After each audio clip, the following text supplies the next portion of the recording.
This is my 1971 Ford Maverick Grabber. Her name is Gunnhild. I put one video on the YouTube channel when she was on the dyno and then realized I hadn't properly introduced any of you to her. So we'll take a look around. Her color, her base color is a dark ivy metallic, and then that lime is Grabber lime. See, she's got American racing wheels with Cooper tires on them. We'll take a look around here. She's a true grabber. Her VIN maps out to be that. I bought this car in April of 2021, and I've done quite a bit of work to it. It looked like this when I got it. A few little things, but probably the first thing I did was this gas cap that I found on eBay. That is one of the originals. Had a lot of work done, had the entire front end rebuilt. Disc brake conversion. I'll show you the interior. Did quite a bit of work on the interior. New power steering system. Actually moved the column shift to a floor shift. We'll take a look at that as well. She's a fun car to drive, gets a lot of attention, and you know, most people on the road have no idea what this is.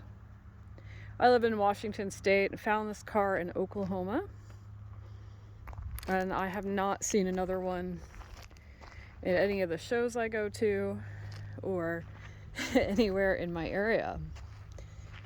All right, so that is the exterior. Let's take a look inside.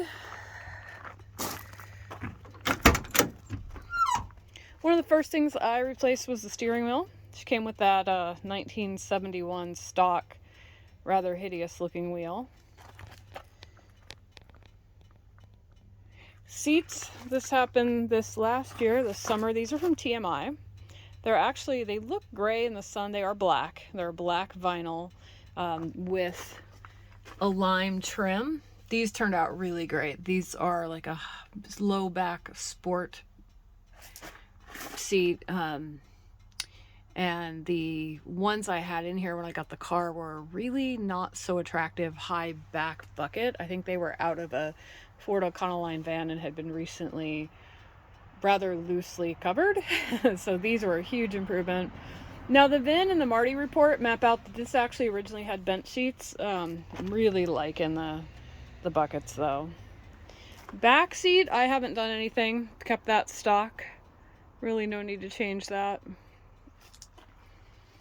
I did redo the door panels. I think the original were on there when I got the car, so I went ahead and upgraded a little bit nicer. These are from a Maverick, but these are, you know, remanufactured door panels. Just really cleaned it up. And then the shift. So what happened here? I'll show you when we get to the engine that I did. We replaced the power steering system. I needed more room, so the option was cut into the firewall or go ahead and upgrade to a floor shift. At the same time, I was having that scary Ford linkage issue where my car, when I would start it, would jump from park to reverse and shoot backwards. If you look that up, that was pretty common at Fords of that era. So replacing, going to floor shift, resolved all of that, and I really love the look. The guy that I had do all the work did a great job. You can see my steering column here is really clean. You can't even really see that it was a column shift.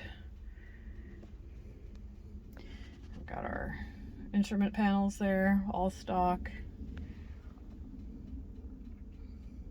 You know, the car came to me, it was pretty clean. I didn't, you know, other than doing some serious upgrades to replace some 50-plus-year-old parts, the car itself was in really great shape. It is a driver. You'll see my cell phone holder there. I use it, drive it all summer.